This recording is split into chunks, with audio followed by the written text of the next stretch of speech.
ओम नमः शितेभ्यः। ओम नमः शितेभ्यः।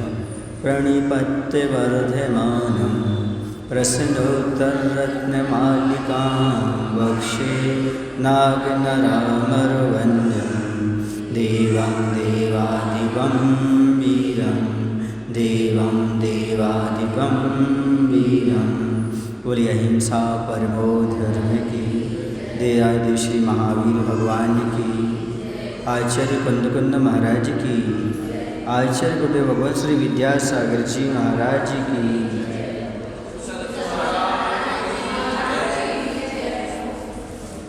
25 नंबर के श्लोक में अपन देख चुके थे, अंतिम वाला प्रश्न चल रहा था। प्रश्न ये चल रहा था कि बलवान का प्रशंसनीय गुण कौन सा है, समर्थ पुरुष का प्रशंसनीय गुण कौन सा है। तो बताया था सहनशीलता। यदि आपको शक्ति है, सामर्थ्य है, तो विशेष गुण है सहनशीलता का। ये वाला बंद है लगता है। सहनशीलता का गुण तभी हमें समझ में आता है जबकि हमारे पास सामर्थ्य होने पर भी हम क्षमा के भाव रख सकें। क्षमा के भाव रखने का अर्थ है कोई हमारे साथ गलत व्यवहार करता है, हम उससे सहन कर लें। सहनशीलता, सहने का गुण हमारे पास आ जाए। बताते हैं ये कोई विशेष दार्शनिक था, वह ट्रेन में बैठा हुआ था और कुछ अंग्रेज़ लोग थे। उस समय की बात है जब अंग्रेज़ी शासन था। वो इंग्लिश में बहुत बुरा भला कह रहे थे उस आदमी से। उन्होंने समझा इसको हिंदी आती है, अंग्रेज़ी आती नहीं होगी। समझ गए ना। बाद में उसने जब वो जाने लगी तब उन्होंने इंग्लिश में बात की। वो घबरा गए वो 2-3 लोग। अपन ने इतना बुरा भला कहा इंग्लिश में, इस व्यक्ति तो सब समझा होगा, उसने जवाब क्यों नहीं दिया। उन्होंने कहा क्यों, आपकी इंग्लिश आती है? बोले आती है। उसे पूरी इंग्लिश में बात की। तो बोले हमने इतना सारा बोला आपको? बोले हमने सब सुन लिया। बोले आपने सहन कर लिया? बोले हाँ। बोले मूर्खों की बात हम हंस के टाल देते हैं। समझ गए ना। वो नतमस्तक हो गए। क्या हो गए? ये होती सामर्थ्य। क्या होती है? सामर्थ्य होती है। जो शक्ति वाला होता है, सामर्थ्यवान होता है, वह व्यक्ति क्षमा करने का गुण अपने पास रखा करता है। उसके पास क्षमा की ताकत बहुत महत्वपूर्ण होती है। क्षमा का गुण बहुत बड़ा है। जिसके पास आ गया समझो बहुत बड़ी चीज़ होगी। एक बार 2 राजा थे। दोनों राजा, दोनों समर्थवान। अब संकीर्ण रास्ता, इसका रथ यहाँ से जा रहा, उसका रथ यहाँ से जा रहा। अब वो पीछे ले जाने के लिए तैयार नहीं, ये पीछे ले जाने के लिए तैयार नहीं। तो राजा कहता है मैं मूर्खों को रास्ता नहीं देता। एक बोलता है मैं मूर्खों को रास्ता नहीं देता, दूसरा पीछे हट गया, बोले मैं तो दे देता हूँ। क्या कहा? मैं तो दे देता हूँ, मतलब माइनस समझे आप। तो रास्ता नहीं देते मूर्खों को, पर मैं मूर्खों को रास्ता दे देता हूँ। और सामने वाले को मूर्ख का मूर्ख बना दिया और रास्ता का रास्ता, चतुराई से काम कर दिया। समझ गए? ऐसा होता है। क्षमा करते जाओ, विरोध में काम टलते जाओ। एक बस थी बचपन में, और बस में क्या होता था, जो स्टूडेंट होते थे ना, तो स्टूडेंट जो होते थे वो किराया नहीं देते थे, है ना। तो वो खड़े होकर के बस में सफ़र करते, तुम्हारी सीट नहीं लेंगे, खड़े होकर के चले गए। तो एक स्टॉप पर क्या हुआ, बस खड़ी हुई। अब पूरी विद्यार्थी उसके अंदर थे, तो मैं भी उसमें था अंदर। अब क्या हुआ कि नीचे जो पब्लिक को बैठना होगा, तो बस बहुत भरी थी, बहुत सवारी थी, भीड़ थी। तो यह कहता है नीचे से, अरे क्या इसमें जानवर भरे हैं क्या? और उसमें तो मैं भी बैठा था। मैंने धीरे से बोला, हाँ एक गधे की कमी है, पूरी कर सकते हैं। समझ में आया क्या? सब जानवर तो हैं ही, लेकिन गधे की कमी है। क्या कर दिया? ईगो ज़्यादा है, ईगो कम करो। ईगो खोल दिया, ईगो कम करो। हाँ अब अच्छा है, ठीक है लालू जी बैठ जाइए। तो ये कह रहा था कि अपने जीवन में शक्ति होती हुई भी प्रतिकार नहीं करना, उसे हंस कर के बात को टालना, ये बहुत बड़ी बात होती है। ये है सहनशीलता। और कहते हैं नारी तो सहनशीलता की मूर्त होती है। और लेकिन आज वर्तमान में सबसे ज़्यादा असहनशीलता नारियों में देखी जा रही है। एक नारी और दूसरे समुद्र, ये दोनों मर्यादा के पुरस्कर्ता हैं, अर्थात कई मर्यादा को उल्लंघन नहीं करते। समुद्र कभी उफान पर नहीं आता और नारी कभी उफान पर नहीं आती। जैसे समुद्र सारी गंदी अंधी सब प्रकार की नाली नाले को समाहित कर लेती है, वैसे नारी भी सब प्रकार के विकल्पों को सहन कर लेती। मैंने कहा था एक बार, या तो शादी नहीं करना, यदि करना हो दो शक्ति पैदा करना, एक सहन शक्ति, दूसरी समझ शक्ति। ये सहन शक्ति नहीं है तो शादी नहीं करना, आपका सहन शक्ति हो तो ही शादी करना। समझ गए?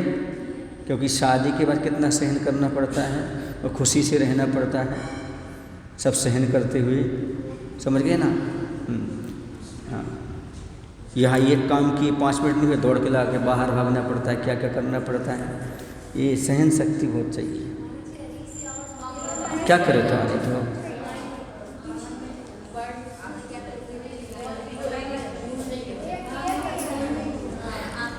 क्या हुआ? कुछ हुआ नहीं है। और ऋषभ भैया ठीक करने जा रहे हैं। देखो क्या होता है, जब साफ़ सफाई होती है तो लोग यहाँ की वहाँ चेंज कर देते हैं बक्से, और बक्से चेंज कर देते तो गड़बड़ हो जाती है। थोड़ी आवाज़ बढ़ा दो। हाँ अच्छा लग रहा ना? अब आवाज़ आ रही है?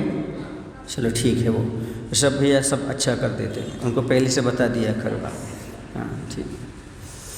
तो इस सहन शक्ति का होना बहुत आवश्यक है।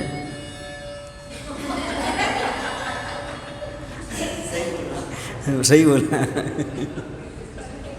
कहने का तात्पर्य ये है कि संसार के मार्ग में शक्ति की आवश्यकता पड़ती है और मोक्ष मार्ग में सहन शक्ति की आवश्यकता पड़ती है। जब भी आप अच्छा कार्य करेंगे, शक्ति की जरूरत नहीं है, उसमें सहन शक्ति की जरूरत है। शक्ति शरीर की होती है, सहन शक्ति मन की होती है। जिनका शरीर बलिष्ठ होता है उनके पास शक्ति होती है, और जिसका मन मजबूत होता है उसके पास सहन शक्ति होती है। यदि आपका मन मजबूत है तो समझो आप सहन करना जानते हैं। बहुत से लोगों को झेल लेंगे आप, यदि आपके पास सहन शक्ति है, वरना कोई झेलने वाला नहीं। सहन शक्ति हो तो ही झेल सकते हो, वरना बड़ा मुश्किल हो जाता है। समझ गए? क्यों? क्योंकि सहन शक्ति के बिना मोक्ष मार्ग में कुछ नहीं चलता। सब प्रकार के लोगों को झेलना पड़ता है, अच्छे भी, बुरे भी, निंदक भी, प्रशंसक भी, सबको। हाँ सब झेल रहे हैं, सबको आशीर्वाद देना पड़ता है। ये सहन शक्ति, यही है बलवान का प्रशंसनीय गुण। यदि कोई है तो सहन शक्ति होना चाहिए। अब आगे पढ़ते हैं 26 नंबर। चिंतामणिरेव दुर्लभ मेह ननु कथयामि चतुर्भद्रम किम तद्वदन्ति भूयो विभूततमसो विशेषेण।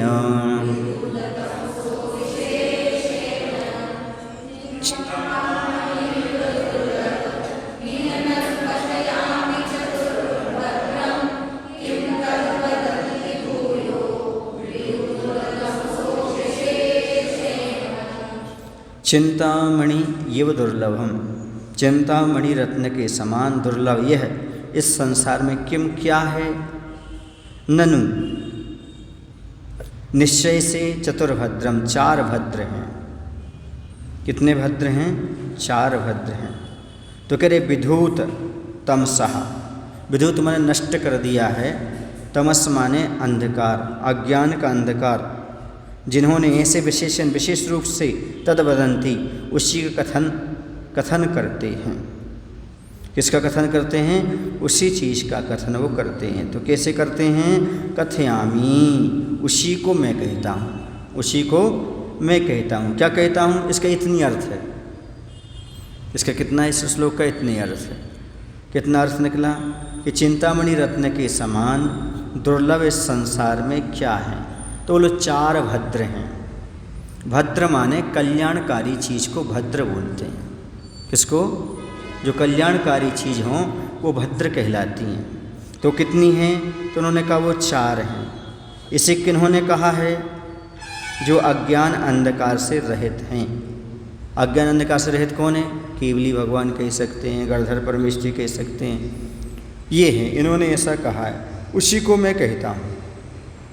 कहते ये तो बड़ा भद्र परिणामी है। भद्र परिणामी मतलब सरल, सहज, कल्याण के पथ पर बलने वाला भद्र परिणामी। तो ये भद्र होते हैं 4। वो कौन कौन से हैं? दानम प्रिय वाक्य सहितम, ज्ञान मगर्भम क्षमान्वितम शौर्यम, त्याग सहितम च वित्तम, दुर्लभ में तच्चतुर्भद्यम।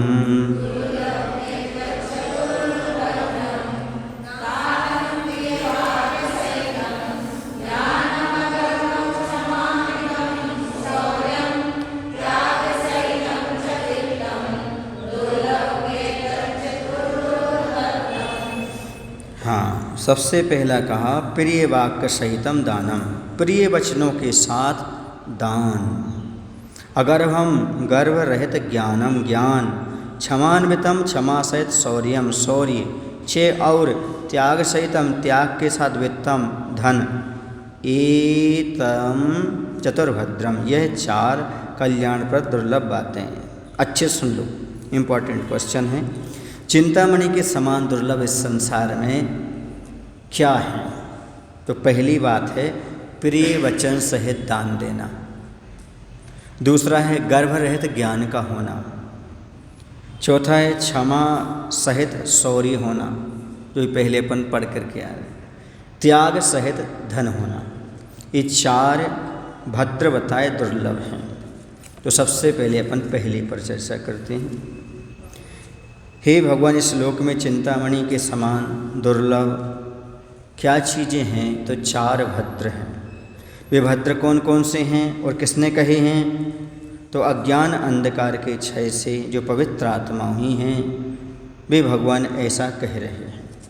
तो पहला है प्रिय वचन सहित दान देना। दान तो हर कोई व्यक्ति देता है, लेकिन प्रिय वचनों सहित दान देना। क्या करना दान देते समय? प्रिय शब्दों का उपयोग करना। कोई भी आपके यहाँ दान लेने आता है या आप कहीं भी दान देते हैं तो अहोभाग्य, हमें दान देने का अवसर प्राप्त हुआ। प्रिय वचनों के साथ ले लो, ये शब्द नहीं, लीजिए। हमने तो पर कृपा कर दी, ऐसा नहीं, बल्कि आपने हम पर कृपा कर दी कि हमारा धन का उपयोग आपने सही जगह करा दिया।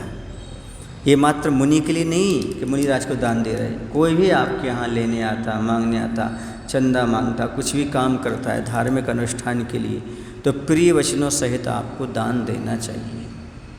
ये बहुत बड़ी बात है, क्योंकि जब आदमी का पैसा आता है तो उसकी टोन बदल जाती है, बोलने की टोन बदल जाती है।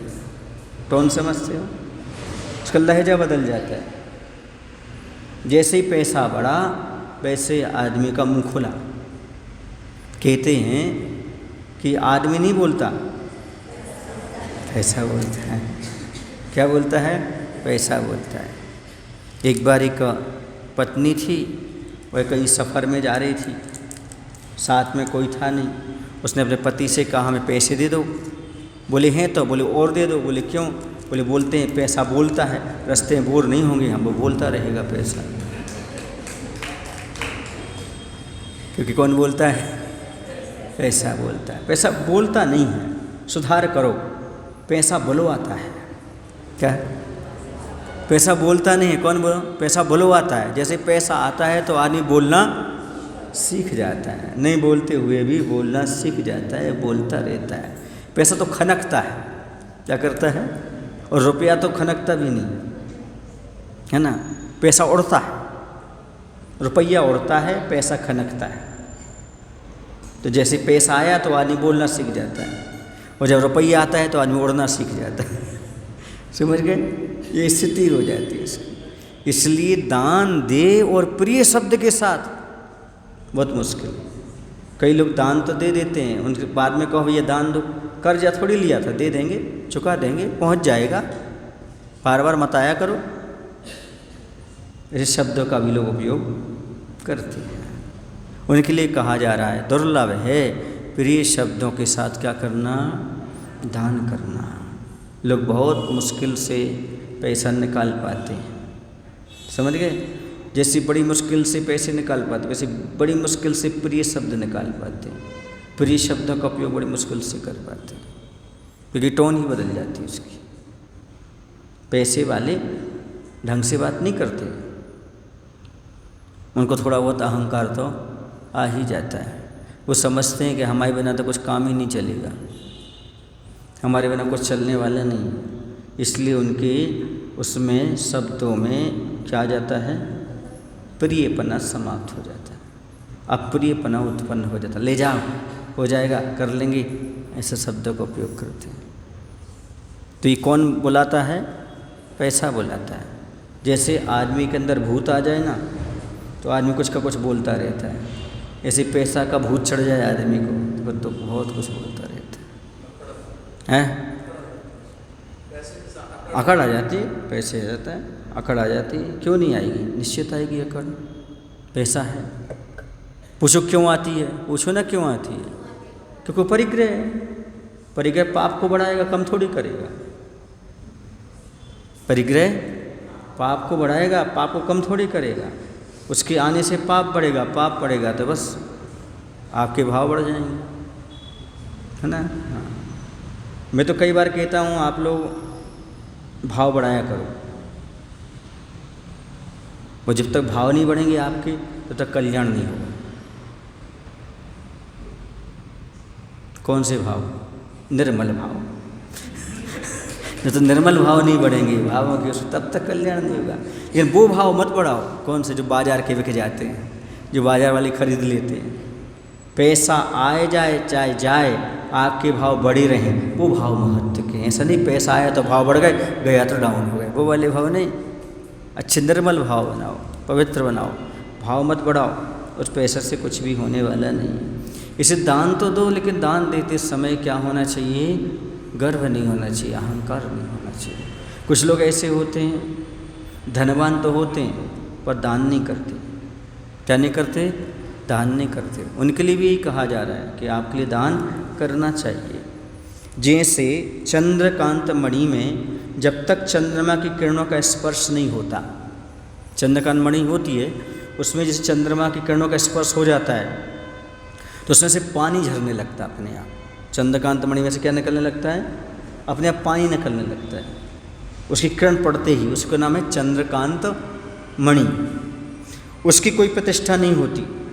ऐसे ही धनी पुरुष के चित्त में जो निरंतर जिन मंदिर बनवाता है, तीर्थ यात्रा आदि धर्म के कारण उत्पन्न होते हैं, वे बिना पात्र दान के सत्यभूत नहीं समझे जाते। कितने भी मंदिर बनवा देना तुम, कितनी भी तीर्थ यात्रा में दान कर, सब कुछ कर देना आप, लेकिन जब तक मुनि को दान नहीं दोगी तब तक वह तुम्हारा दान सार्थक नहीं होगा। जैसे चंद्रकांत मणि की कोई मतलब नहीं जब तक उसमें सूर्य की किरणें ना पड़े, ऐसे जब तक तुम्हारे घर में साधु के चरण ना पड़े तब तक कोई प्रयोजन नहीं। तो कितना भी दान कर लेना कोई मायना नहीं करता। ऐसा धर्म रत्नाकर ग्रंथ में लिखा हुआ है। आचार्य जयसेन महाराज ने लिखा। क्या लिखा? कि पात्र दान के बिना तुम्हारे दान कोई मायने नहीं रखते। जैसे चंद्रमणि चंद्रकांत मणि रत्न रख लो, कि जब तक उसकी किरणें ना पड़े चंद्रमा की तब तक कोई प्रयोजन नहीं है। इसलिए मुनि को दान बहुत महत्व, इसलिए गृहस्थों को पात्र दान अवश्य करना चाहिए, क्योंकि दान युक्त विभूति की देवता भी प्रशंसा करते हैं। विभूति तो है पर दान सहित है, देवता भी प्रशंसा। अहो दानम क्या बोलते वो? अहो दानम पंचाश्चर्य करते, ऐसा बताया गया। इसलिए हमेशा दान करते रहना चाहिए। कहते हैं कि पूर्व पुरुषों ने दान देकर के जो फल प्राप्त किया है उसे सुन करके, उसे सुन रखा है कि पूर्व लोगों ने दान दिया, इतना पुण्य पाया, इतना फल पाया, ये सब सुन रखा है। लोभ की उत्पत्ति को नियंत्रित कर, संसार की असारता को जानकर और अपने द्रव्य के अनुसार दान देने की योग्यता का स्मरण कर, जो गृहस्थ दान नहीं देता, अपनी योग्यता भी जानता है, वो जान रखा है इसका फल ही मिलता है, फिर भी दान नहीं देता, वह गृहस्थ कैसा, वह मनुष्य कैसा। न वह गृहस्थ है न वह मनुष्य है, वह उस चिड़िया के समान है जो अपने बच्चों का पोषण करना ही जानता है। वह मरने पर कहाँ जाएगा ये हम नहीं जानते। ऐसा जयसेन महाराज धर्म रत्नाकर ग्रंथ में 22 नंबर के दान प्रकरण में लिखते हैं। वो मर के कहाँ जाएगा मुझे नहीं पता। क्यों? बता चेतन क्या किया तूने अपने लिए। यहाँ पर चिड़िया की बात आई तो 4 पंक्तियाँ याद आ गई। बता चेतन क्या किया तूने अपने लिए, था मनुष्य जन्म क्या पेट भरने के लिए। पेट भरना तो पशु पक्षी भी जानते हैं। चिड़िया भी घोंसला बना लेती, बच्चे पैदा कर लेती है। तुमने बहुत बड़ा घर बना लिया, उसने घोंसला बना लिया। तुमने बच्चे पैदा कर लिए, उसने पैदा कर लिए। तुमने अनाज इकट्ठा किया, बच्चों खिला दिया, उसने खिला दिया। तो बता चेतन क्या किया तूने अपने लिए, था मनुष्य जन्म क्या पेट भरने के लिए। पेट भरना तो पशु पक्षी भी जानते हैं, फिर तू क्यों मनुष्य बना कलंक लगाने के लिए। कलंक हो गया वो तो जीवन, मनुष्य पर्याय के लिए कलंक हो गया। यदि सब कुछ पाने के बाद भी दान के भाव उसके अंदर उत्पन्न नहीं होते। इस दान के भाव होना बहुत जरूरी है। चाहे कुछ करो या ना करो, दान अवश्य करो। क्यों? क्योंकि अभय दान देने से मनोज्ञ शरीर मिलता है। कैसा शरीर मिलता? मनोज्ञ समझते हो? मनोज्ञ माने जो सबको पसंद आए, सबको प्रिय लगे, ऐसा मनोज्ञ शरीर होता है। और आहार दान देने से संसार के भोगोपभोग की सामग्रियाँ प्राप्त होती हैं। जो भी भोगोपभोग सामग्री प्राप्त होती है वो किसके कारण प्राप्त होती है? आहार दान के कारण। औषध दान, औषध दान से क्या प्राप्त होता है? निरोगी शरीर मिलता है, बलशाली शरीर मिलता है, बाहुबली जैसा, भीमसेन जैसा, हनुमान जी जैसा। और विद्या के दान देने से शुद्ध केवली पद प्राप्त होता है। क्या करने से? विद्या का दान देने से। इसलिए सभी दानों में श्रेष्ठ अभय दान है। समझ गए ना? जो अभय दान देता है समझो उसने सारे दान दे लिए, क्योंकि जीवन बचे तो जान बची तो लाख। सबसे बड़ा यही है। तो मधुर वचन बोल करके दान करना ये बहुत बड़ी बात है। प्रिय वचनों के साथ दान दीजिएगा। कहते हैं धन खाद की तरह है, यदि उसे फैलाया नहीं जाए तो कुछ नहीं करेगा, और फैला दो तो उपजाऊ हो जाएगा। मैं दान देते जाओ तो काम में, खाद रखा रहेगा सड़ जाएगा, और खाद को फैला दो तो उपजाऊ फसल पैदा हो जाएगी। ऐसे जितना चाहो उतना आप दान करते जाओ, तो आपका भला इसी में है कि आप जितना बने उतना दान देना चाहिए। कहते अरहंत भगवान की पूजन में और दान में उपयोग न आने वाली लक्ष्मी केवल बंद का ही कारण होती है। किसका कारण है? क्यों? किस में लगा रहे आप? यदि पूजन विधान में नहीं लगा रहे धन, और दान में नहीं लगा रहे, तो किस में लगा रहा है आपका? भोगोपभोग में। उससे क्या होगा? मकान बनाओ तो कर्म का बंध, बच्चों का पालन पोषण, जिसमें भी लगाओ धन दौलत, उस सब में अशुभ है, सब में कर्म का बंध, कर्म का बंध। जितना आपका दान में चला गया उतना ही आपके लिए निर्जरा का पुण्य बंध का कारण है। बाकी तो सब किसका है? बंध का ही कारण है। जितना भी पैसा आपका दान और पूजन को छोड़ करके लग रहा है, वो सब किस में जा रहा है? कार्य बंध कराने वाला हो रहा है। समझ गए आप लोग? कहते सत्पात्र रहित तथा दुर्गति की देने वाली उस विभूति की अपेक्षा, सुन रहा क्या कह रहे हैं? जिस विभूति तो पाली, लेकिन उसमें क्या नहीं हो रहा? सत्पात्र को दान नहीं कर रहे आप। ऐसी दुर्गति को देने वाली है आपकी विभूति, उससे अच्छा है भिक्षा मांग के खा लो तुम, उस विभूति का त्याग कर दो। कौन कहते हैं ऐसे? धर्म रत्नाकर ग्रंथ में। उन्होंने पढ़ा, कभी नहीं पढ़ा, उसे जरूर पढ़ना चाहिए, कक्ष में रखा है। उसे बहुत अच्छी बात कही जयसेन महाराज ने। क्या लिखा उन्होंने? कि सत्पात्र दान रहित तथा दुर्गति की देने वाली उस विभूति की अपेक्षा भिक्षा ही उत्तम है, क्योंकि भिक्षा में मनुष्य को किसी प्रकार का आरंभ आदि नहीं करना पड़ता, इसलिए चित्त को किसी प्रकार का संक्लेश नहीं होता। इस सच्ची भीख मांग के खा ले वो, क्यों? संक्लेश भी नहीं होगा, आरंभ भी नहीं करना पड़ेगा। लेकिन ये विभूति में कितना आरंभ होता है धन दौलत इकट्ठी करने में, दुर्गति का कारण बनता है। इससे अच्छा क्या कर ले वो? भीख मांग करके खा ले, क्योंकि संक्लेश नहीं होगा तो दुर्गति में तो नहीं जाएगा कम से कम। लेकिन इतनी विभूति पा करके दान नहीं करता है, तो समझ लो मात्र कर्म बंध का ही कारण है और कुछ भी नहीं है। समझ गए? ऋणसार ग्रंथ में लिखा है, जो मनुष्य धनवान होकर के भी दान नहीं देता और अपने आप को धर्मात्मा मानता है, वो मायाचारी कर रहा है, मर करके कुमानुष होगा या त्रियंच होगा। क्योंकि मायाचारी है ये, धन है दान नहीं दे रहा है, नहीं होता तो बात अलग है, होने के बावजूद भी और अपने आप को क्या मानता है? आई एम धर्मात्मा, मैं धर्मात्मा हूँ। धर्म कैसे हो गया? गृहस्थ के धर्म तो दो ही है मुख्य रूप से, दान और पूजा, और दोनों नहीं कर रहा है तो मायाचारी कर रहा है। दुनिया को क्या कह रहा है? मैं धर्मात्मा हूँ, मैं बहुत धर्म करता हूँ। मंदिर भले नहीं आता, बहुत धर्म करता हूँ। दान नहीं देता, बहुत धर्म करता, पर करते क्या हो? कुमानुष माने कुभोग भूमि में जा कर के, जो कि बंदर के मुख वाले होते हैं, एक टांग वाले होते हैं, ऐसे कुमानुष कहलाते हैं। समझ गए ना? ऐसा कुभोग भूमि में जन्म लेते हैं, तो इस प्रकार अंतर्दीपत मिलेच्छ कहलाते हैं। तो इस प्रकार के वहाँ जाकर के जन्म ले लेते हैं। क्यों? क्योंकि वो सब कुछ जानते हुए भी इस प्रकार का दान नहीं करना चाहते हैं। समझ गए आप लोग? इसलिए दान अवश्य करना चाहिए। पद्मनंदी पंचवंश के ग्रंथ में लिखा है, एक कारीगर होता है, कारीगर जानते हैं आप?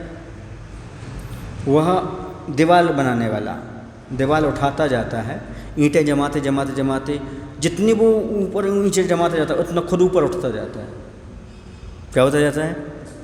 इसी प्रकार से जितना दान देता है वो उतना ऊपर उठता चला जाता है, ऐसा उसने कहा। दानी उसके समान है, जितना देता जाएगा उतना उठता जाएगा, जितनी जी ईंटें जमाता जाएगा इतना ऊपर होता जाएगा। ऐसे ये भी जितना है उतना ऊपर उठता जाएगा, जितना दान करेगा उतना ऊंचाइयों को प्राप्त करता जाएगा, और जितना दान नहीं करेगा उतना कहाँ जाएगा? नीचे की ओर, क्योंकि धन दौलत तो उसके पास है पर वह दान देना नहीं चाहता है। करुणा दान, अब क्या बोले उसके लिए? अभय दान में आ सकता है, यदि किसी जीव को बचा रहे हो तो, गौशाला आदि में दान कर रहे हो, समझ के दो ऐसा, क्योंकि जीव की रक्षा तो कर रहे हैं आप उसमें, अकाल मरण से बचा रहे उसको। जो व्यक्ति देव पूजा, लेकिन कहा है सब दान करो, लेकिन यदि तुम क्या नहीं करते हो? पात्र दान नहीं करते हो, तो कहा उस चंद्रकांत मणि का कोई प्रयोजन नहीं है, क्योंकि चंद्रमा की किरण नहीं पड़ी तो उसे पानी कैसे झरेगा? ये कहा है। सब दान करते हुए पात्र दान अवश्य करना चाहिए, पात्र दान से रहित नहीं होना चाहिए। जो व्यक्ति देव पूजा और शादियों की सेवा ना करके ग्रस्त होता हुआ भोजन करता है, सुन लेना अच्छी तरह से और लिख लेना इसको। जो व्यक्ति देव पूजा और शादियों की सेवा ना करके ग्रस्त होता हुआ भोजन करता है वह उत्कृष्ट अज्ञान अंधकार का भक्षण करता है। क्या खा रहा है वो? अंधकार का भक्षण कर रहा है। अंधकार मतलब पाप। किसका भक्षण कर रहा है वो? पाप ही खा रहा है, ये समझो। मतलब निरंतर पाप पाप पाप का बंद कर रहा है। इसलिए कहा है मुनि को भोजन दे फिर निज करे आहार। पहले मुनि को दान दो फिर भोजन करो। क्योंकि मुनि को दान दिए बिना, पूजन किए बिना तुम भोजन कर रहे हो, सर तुम किसको खा रहे हो? अंधकार खा रहे हो तुम। बिल्कुल ऐसा नीति वाक्य अमृत में लिखा है। चौथे नंबर का श्लोक है, पृष्ठ नंबर 13 पर लिखा है। समझ गए? उसे खोल करके देखो, इस प्रकार का वहाँ पर लिखा हुआ है कि ऐसा करने वाला इस प्रकार के कर्म का बंध करता है। आगे कहते गर्भ रहित ज्ञान होना चाहिए। दूसरा कौन सा भद्र है? माने अहंकार रहित ज्ञान होना। बहुत बड़ा मुश्किल है ये तो। आदमी 4 पंक्तियाँ लिख लेता है तो 4 लोगों को बताए बिना नहीं रहता वो। मैंने 4 पंक्तियाँ लिखी हैं, मैंने एक कविता लिखी है, मैंने ऐसा किया है। बोलो अहंकार जब तक पुष्ट ना कर ले, जब तक कोई ना करे वाह गजब लिखा, आप तो गजब पढ़ते हैं, आप तो गजब सुनते, फिर देखो आप कितना खुश हो, उस लिखा मेरा लिखा सार्थक हो गया, उसे ऐसा लगता है। आज जिसने हम लोगों से कहा था कि तुम लोग शुरू में कविताएं वगैरह नहीं लिखना, कुछ लिखना नहीं अभी। क्यों कहा था? पहले श्रुतम फिर काव्यम। पहले आप श्रुत ज्ञान प्राप्त कर लो। क्या कर लो? पहले जिनवाणी को अच्छे से पढ़ लो, फिर लिखने की बात कर लो। लेकिन आजकल ऐसा होता है, कोई 1 साल 2 साल का व्रत लेता है, लिखना शुरू कर देता है। कोई एकाध शास्त्र वगैरह पढ़ता है, कैसे पढ़ता है, लेखन शुरू कर देता है। लेकिन ऐसा नहीं होना चाहिए। लिखना अलग चीज़ है, बताने का और अहंकार पुष्ट करने की बात नहीं होना चाहिए। क्यों? क्योंकि बाद में वो फीका लगने लगता है जो अपन ने लिखा था पहले। क्योंकि जब शास्त्र पढ़ते हैं तब मालूम पड़ता हमें लिखना क्या था, पढ़ना क्या था, करना क्या था। इसलिए पहले अच्छे से अध्ययन करो, क्योंकि थीसिस तब लिखी जाती है जब आप एमए वगैरह तो पास कर लो पहले। अब 5वीं में आए नहीं तुम और थीसिस की बात करने लगे तो कैसे लिखी जाएगी बताओ? आ का बा, गा का धा का गा धा। और क्या ये लिखा जाएगा? इसलिए सब गड़बड़ हो जाएगा। ये सबसे पहले क्या करो, अच्छे से पहले ज्ञान प्राप्त कर लो, उसके बाद फिर बोलो। फिर कोई भी किसी प्रकार का प्रश्न करे तो आप उसका क्या दे सको? उत्तर दे सको, समाधान कर सकते हो, पूरा पर विचार कर सको। इसलिए गर्भ रहित ज्ञान होना चाहिए, अहंकार से रहित ज्ञान होना चाहिए। प्राय करके जिसको कुछ ज्ञान हो जाता है उसको क्या हो जाता है? अहंकार जरूर हो जाता है। और अहंकार आया समझो प्रगति रुक गई। स्वयं की प्रशंसा या अहंकार प्रगति में अवरोधक है।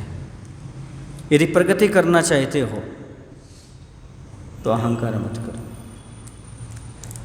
एक जगह पढ़ा था, एक शिष्य जो था वह प्रचार प्रसार करने के लिए गया, प्रचार प्रसार करने के लिए गया। तो उसने फिर अपने गुरु को बताया, इस नगर में हमारा एक भी आलोचक नहीं है। उसने कहा तुम्हारी प्रगति रुक गई। क्या रुक गई तुम्हारी? हाँ, क्योंकि प्रशंसकों से प्रगति रुकती है।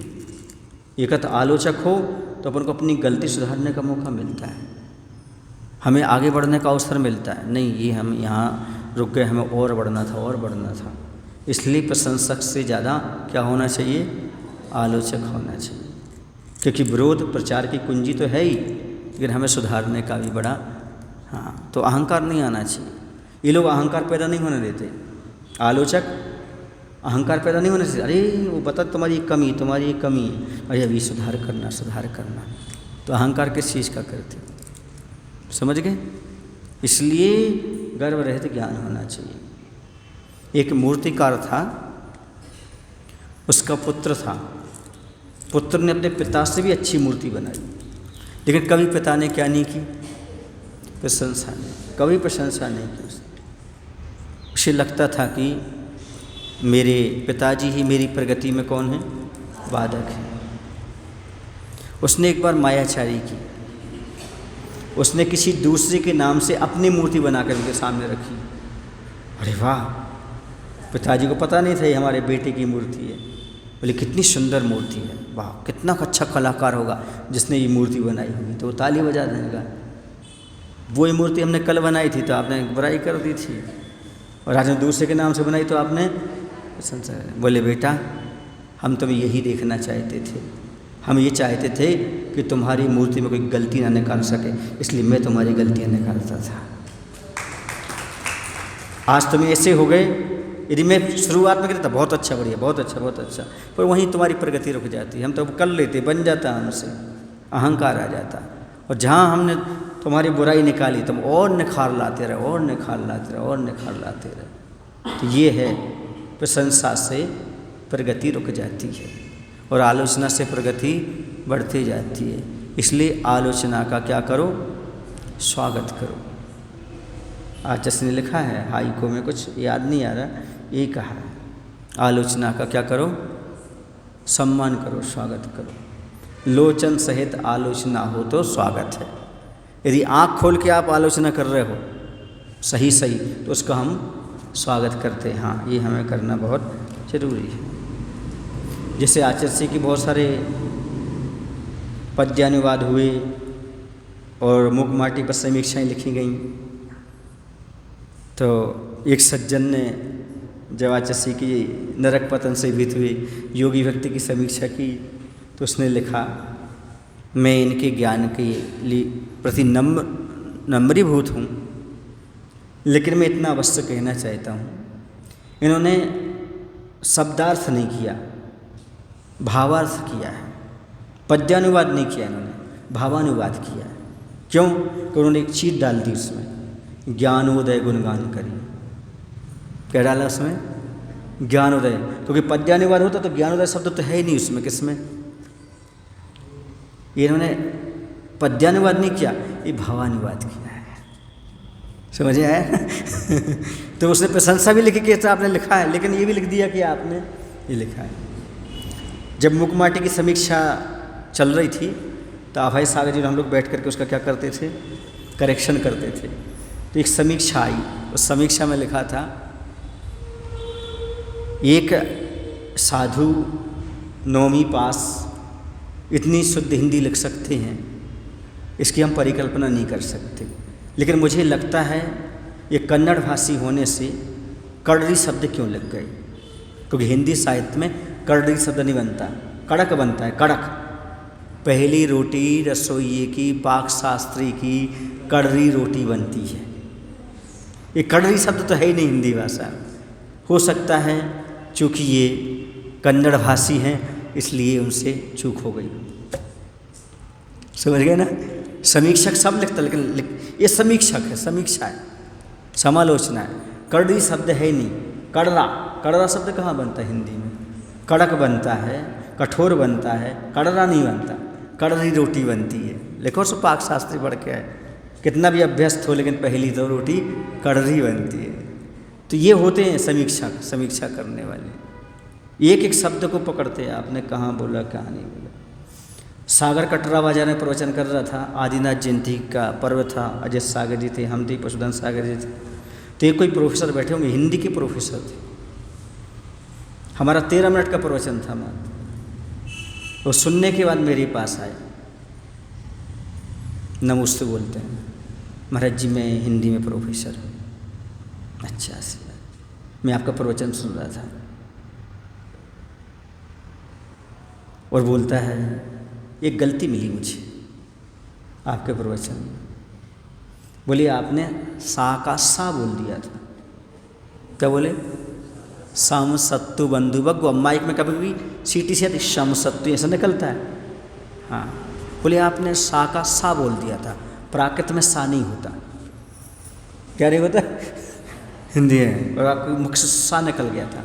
बाकी बाद में बोलता है, बाद में बोलता है। शुद्ध हिंदी के प्रवचन मैंने बहुत सुने, एक अटल बिहारी शुद्ध हिंदी बोलते हैं, एक आप बोलते हैं। लेकिन पहले क्या कहा उसने? आपने क्या बोल दिया था?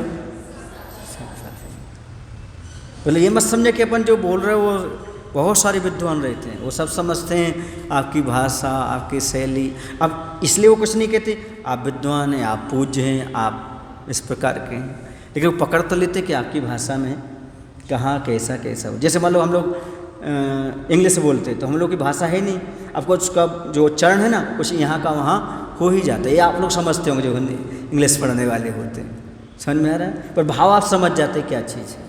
तो इसलिए ज़्यादा भाषा नहीं बोलते, क्योंकि जिसका ज़्यादा नॉलेज नहीं उसे नहीं बोलना चाहिए, वरना बेइज्जती खराब हो जाती। समझ आए? तो गर्भ रहित ज्ञान होना बहुत मुश्किल। नहीं मुझे मैं तो परफेक्ट हूँ, परफेक्ट कोई नहीं होता, कहीं ना कहीं से कुछ ना कुछ अशुद्धि गलती अपने बोलने में चलने करने कुछ ना कुछ हो जाती है। तो ज्ञान तो हो, लेकिन कैसा हो? देखो अपन जितने भी आचार्य हैं उन सब ने ये लिखा है, अल्पश्रुतम सतवताम परिहासधाम, लिखा कि नहीं? मैं तो विद्वानों के हंसी का पात्र बन रहा हूँ। उन्होंने अपनी लघुता प्रदर्शित की है, कभी उन्होंने अहंकार प्रदर्शित नहीं किया।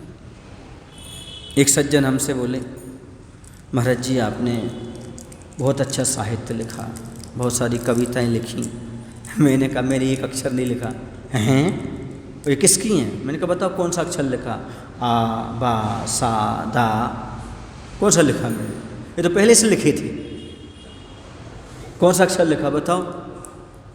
आ लिखा क्या? बा लिखा क्या? नहीं। और जी को क्रम और बिगाड़ दिया हमने, आ बा सा दा, इनका क्रम बिगाड़ के और लिख दिया, आम कर दिया, खास कर दिया। लिखा क्या बताओ? एक अक्षर लिखा क्या मैंने कभी? लिखा क्या एक अक्षर? नहीं लिखा।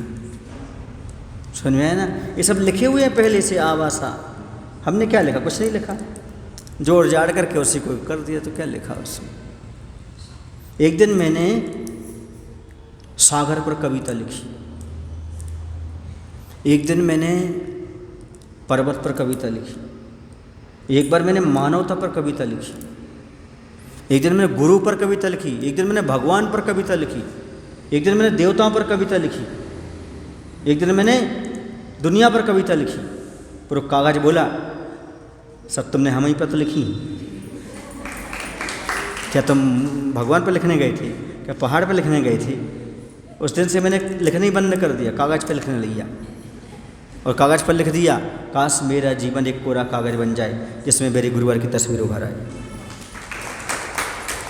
समझ आए ना? तो ये मत सोचो हम यहाँ पर लिख रहे हो, सब लिख रहे, काय पे लिख रहे हैं आप? कागज़ पर लिख रहे हो, तो अहंकार डाउन पड़ जाता है। हमने एक भी अक्षर नहीं लिखा, डिफेक्ट है, क्योंकि सारे अक्षर पहले से सिद्धो वर्ण समाम्नाया, पहले से लिखे हुए हैं। और मैंने किसी पर कुछ नहीं लिखा, सब किस पर लिखा है? बस अहंकार अपने आप डाउन हो जाएगा। नहीं मैंने इस पर लिखा, मैंने ऐसा लिया, मैंने वैसा किया, फिर तो क्या उत्पन्न होगा? प्रशंसा और अहंकार उत्पन्न होगा। इसलिए हमेशा ये सोचना कि हमने एक भी अक्षर नहीं लिखा, क्योंकि अनादि से शुद्ध हैं सारे के सारे अक्षर। और हमने किसी पर कुछ नहीं लिखा, ना भगवान मेरी दृष्टि में, ना कुछ। मैंने तो सब कागज़ पर लिखा ये सोच के, नहीं तो कल के लिखने लगे भगवान महावीर मेरी दृष्टि में। जिनकी दृष्टि में कौन झलक रहे? तीनों लोग झलक रहे, वो हमारी दृष्टि में, हम उनको दृष्टि में बांध के लिख रहे कि मेरी दृष्टि में भगवान महावीर क्या थे, क्या कर रहे थे, कैसे थे। तो ये अहंकार की भाषा हो जाती है। किसकी भाषा हो जाती है? अहंकार की भाषा हो जाती है। तो ज्ञान तो हो, लेकिन अहंकार से रहित होना चाहिए, गर्व रहित होना चाहिए। यदि हमारे पास अहंकार है तो कोई मतलब नहीं। अहंकार किसका नाम है? बुद्धि के उथलेपन का नाम अहंकार है। किसका नाम? हाँ, बुद्धि में उथलापन होता है ना, गहरेपन का नाम नहीं। गहरेपन का नाम तो विनम्रता है। जो बुद्धि में उथलापन आ जाता है उसका नाम अहंकार है, क्योंकि अहंकार मात्र मूर्खता की दवा है।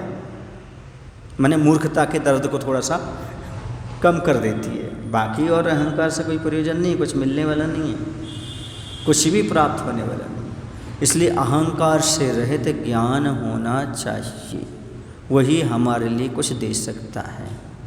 ज्ञान मान रहित हो तो सम्मान दिलाता है और बेमानिक देवों में पैदा करता है। कैसा हो? ज्ञान मान रहित हो तो दुनिया में सम्मान दिलाता है और बेमानक देवों में जन्म होता है उसका। लेकिन मान रहित हो तब तो, क्योंकि हम मानने तैयार ही नहीं किसी की। मानेंगे तो हो जाएगा। दूसरे को रिस्पेक्ट देने से अपना जीवन परफेक्ट बनता है। इसे रिस्पेक्ट देना सीखो, समझ गए? हाँ, और ईगो को गो करो ईगो। हाँ, इंजीनियर हो, इंजीनियर के ई रखो और ईगो को गो करो, अपने आप मान जाएगा। समझ गए ना? ई भर रख लो, बाकी गो। ईगो में से क्या रख लो? ई, और गो को क्या करो? गो करो। आप सही इंजीनियर बन जाओगे। जब तक गो रहेगा, ईगो रहेगा, तब तक सब गड़बड़ होता रहेगा। ये हमारे लिए बहुत परेशान करने वाला है ईगो। अहंकार ने किन किन को डुबोया है? अहंकार ने किन किन को डुबोया है? जितने इतिहास में डूबे हैं वो सब किससे? अज्ञान, इसी से डूबे, अहंकार से। गर्व हो गया उन्हें, अहंकार हो गया, हमारे पास ये, हमारे पास ये। रावण को ही तो अहंकार हो गया था, हमारे पास तो सारी चीज़ें हैं, सेना है, हम विद्याधर हैं, सब चीज़ें हैं। उनके पास है क्या? वो तो भूमि गोचरी है रामचंद्र। ये अहंकार उसको खा गया। इसलिए अहंकार कभी भी करना ही नहीं चाहिए, क्योंकि अहंकार जैसी तुच्छ चीज़ और कोई संसार में न थी, न है और न हो सकती। क्योंकि अहंकारी व्यक्ति सबको तुच्छ समझता है। जो दूसरों को तुच्छ समझता है वही सबसे बड़ा तुच्छ होता है। और जो अभिमानी होता है वो किसी को सम्मान नहीं देना चाहता। आज जैसे कहते दूसरे को मान दो तो तुम्हारा मान कम हो जाएगा, मान दो तुम्हारा मान कम हो जाएगा, और तुम मान लोगे तो मान बढ़ जाएगा। दूसरा का सम्मान करे ऐसा भाव आया तो समझो मान का साय बढ़ गई, और दूसरे को सम्मान देना है ऐसा भाव आया, समझो मान का साय कम हो गया। अभी तक क्या किया हमने? बुरा नहीं मानना, हम छोटों से जय जन नहीं करना चाहते। पहले वो हमसे जय जन करे तब तो हम करेंगे। मैंने भगवान का नाम के बीच में भी क्या आ जाता है? मान आ जाता है। वो छोटा है, पहले उसे जय जन करना चाहिए ना, हम क्यों करें? मतलब भगवान का नाम भी बचपन में नहीं लेते, बोलो बेटा बोलो जय महावीर बोलते थे। अब थोड़े से वो बड़ा हो गया, अब नहीं बोलेंगे, वो हमसे बोले तब हम बोलेंगे। जब छोटा था तब सिखाते थे, बोलो जय जिनेन जय जिनेन। अब जय जिन करने में संकोच हो रहा, थोड़ा बड़ा हो गया ना, वो बड़ा नहीं हुआ, तुम्हारा अभिमान बड़ा हो गया, इसलिए ऐसा हो गया। झुक कर नहीं चलना चाहता है। सुन रहे? कुछ पाने के लिए झुकना तो पड़ता है, किसी का होने के लिए झुकना तो पड़ता ही है, कुछ पाने के लिए कुछ बोना तो पड़ता ही है। यदि बोओगे नहीं तो कुछ पाओगे नहीं, और झुकोगे नहीं तो कुछ भी प्राप्त तो नहीं कर सकते। एक बार ऐसे हुआ था कि क्या बोलते इसको, कुआ है ना, कुएं ने शिकायत की। किससे? समुद्र से, कि हे समुद्र, तू सारी नदियों को मिला लेता है, सबको मिला लेता है, मुझे क्यों नहीं मिलाता? तो उसने कहा तुमने दीवारें जो खड़ी रखी, दीवारें खड़ी कर रखी ना, कैसे मिलूँ तुझसे? मतलब जब तक अहंकार की दीवार रहेगी तब तक तू समुद्र में मिल ही नहीं सकता। पहले अहंकार की दीवार को तोड़ो ना। समझ गए? दीवार में दरार आती है तो दीवार गिर जाती है, और मन में दरार आती है तो दीवार खड़ी हो जाती है। नहीं हो जाती? मन में दरार आई तो तुम्हारा वो हमारा वो, और दीवार में दरार आई तो दीवार गिर गई, और मन में दरार आई तो दीवार खड़ी हो गई। अहंकार की सारी लड़ाइयाँ किसकी हैं? अहंकार की, पद की, इसकी। मैं किसी से कम नहीं, हाथ पैर में दम नहीं, मैं संसार में किसी से कम नहीं, मैं भी तो कुछ हूँ। वो गोद का पट्ठा देखो, वो कहता है हाँ तुम काम में लग गए, हमें दूध नहीं पिलाया, मैं पूछा नहीं। उसका अहंकार देखो मचल जाता है। मचलना और कुछ चीज़ नहीं है, अहंकार का प्रतीक है, अहंकार का द्योतक है, क्योंकि मचल जाता है। वो दूध सहेज में दूध नहीं पीता, राजा बेटा राजा बेटा जब तक ऐसा नहीं बोलोगे तब तक क्या नहीं पिएगा वो, दूध नहीं। सीधे तो अब आएगा ही नहीं, आंचल से लगेगा ही नहीं वो, उसके बाद लात भी मारेगा और लोचेगा भी। ये है अहंकार का प्रदर्शन। बचपन से इस प्रकार का प्रदर्शन जीव का चलता रहता है। हर बात में अहंकार खड़ा हो जाता है। मैंने एक दिन कहा था ना, रावण को राम ने नहीं मारा था, मैंने मारा था। हाँ, मैंने मतलब मैं, उसी के मैंने नहीं, उसी के मैंने मारा था। ये है, इसलिए यदि ज्ञान होना चाहिए तो अहंकार से रहित ज्ञान होना चाहिए। इंद्रभूति के पास इतना ज्ञान था कि वहाँ पर जितने मुनि थे ना, उनके पास भी नहीं था, लेकिन सारा मिथ्या ज्ञान था, अहंकार से भरा हुआ था। भगवान की 66 दिन तक दिव्य ध्वनि नहीं खिली, देवताओं को विकल्प हो गया। उन्होंने अवधि ज्ञान लगाया, योग्य शिष्य नहीं है जो उनकी वाणी को झेल सके। क्यों? क्योंकि सहनी का दूध स्वर्ण पात्र में टिकता है। किसमें टिकता है? सहनी का दूध तुम्हारे इन पात्र को छेद करके बाहर निकल जाएगा, इतना पावरफुल होता है सहनी का दूध।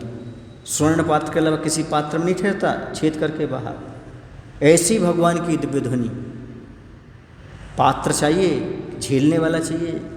और झेलने वाला कौन? वो इंद्रभूति। लेकिन वो मिथ्या दृष्टि है, 500 सत्स बनाए रखे, क्या करें? चलते हैं, पहुँचते हैं। त्रैकाल्यम जो लिखा ना शुरू में, वो वहाँ से आया। वो ये क्या चीज़ है बताओ? 5 अस्तिकाय, 6 द्रव्य, 9 पदार्थ, ये सारे प्रश्न किए उससे, और उसको कुछ आता नहीं था, अहंकार था। उसने कह दिया इसका उत्तर में चलो तुम्हारे महावीर भगवान को ही दूंगा। कौन कहता है? इंद्रभूति। बोले चलो हम यही तो चाह रहे थे, अंधा का चाहे 2 आँखें, स्वधर्मेंद्र तो चाह रहा, चलो बेटा तुम चलो, तो हम दिखा देंगे तुम्हारे लिए, फिर क्या।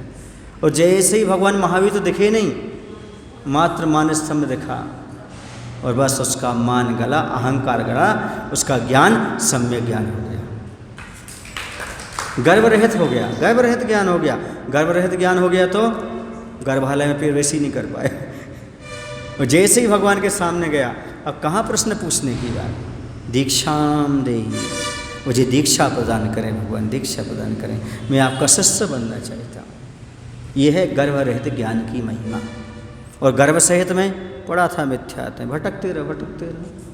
और जैसे यहाँ पर अहंकार नष्ट हुआ, वैसे ही दीक्षा की कामना हो गई, कल्याण हो गया। गणधर परमेश्वर गौतम स्वामी बन गए। इंद्रभूति क्या बन गया? गौतम गणधर बन गए। और आज हम सबके आराध्य हो गए। और सुबह भगवान मोक्ष गए और शाम को वो भी चले गए, उनको केवल ज्ञान हो गया, मतलब केवल ज्ञान की प्राप्ति हो गई शाम को। क्या ये है अद्भुत। ज्ञान के साथ अहंकार हो तो भटको, और ज्ञान के साथ अहंकार ना हो तो कल्याण करो। ये कितनी सी चीज़ अटका के रखती है, वो कौन सी है? अहंकार। बहुत से लोग इस संसार में जो अहंकार के बस बैठे हुए, न गुरु को स्वीकार कर रहे, न सच्चे धर्म को, न मार्ग को स्वीकार कर रहे हैं, अहंकार में पड़े हैं। अहंकार कैसे दूर हो? अपन को अहंकार का ज्ञान हो जाए तो दूर हो जाए। क्योंकि अज्ञानी को अपने ज्ञान का अहंकार तो होता है, पर अपने अहंकार का ज्ञान नहीं होता। यदि अहंकार का ज्ञान हो गया तो अहंकार समाप्त हो जाएगा।